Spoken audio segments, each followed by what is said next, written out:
नमस्कार मंडळी. तर जय महाराष्ट्र पब्लिक. तर थेट स्वर्गनगरी कोकणामधून तर मंडळी गावाला आली होती.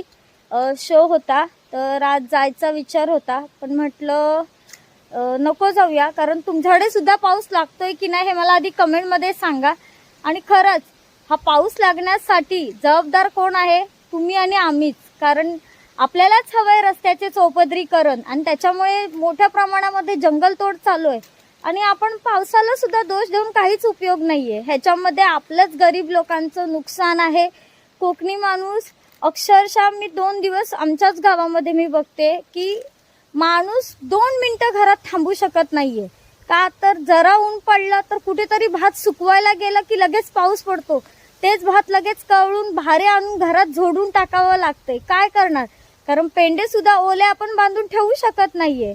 त्याच्यामुळे खूप बेकार प्रमाणामध्ये नुकसान चालू आहे आणि खरंच ह्या गोष्टीचं सुद्धा वाईट वाटतंय. मी म्हटलं की थांबूया 2 दिवस आणि आईला मदत करूया. आता आमचं सुद्धा भात आहे.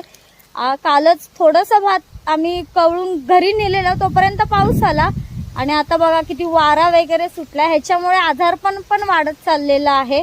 आणि आता मी आली आहे आईसोबत इकडे भात कवळायला. थोडं तब्येत ठीक नाहीये, पण तरी पण काय करणार, पोटा पाण्यासाठी करावं लागतं. कारण आम्ही कोकणी माणूस आहे आणि काही आता बोलूच शकत नाही आता ह्याच्या पुढे. कारण मला सुद्धा खरंच भरपूर वाईट वाटतंय. हे बघा.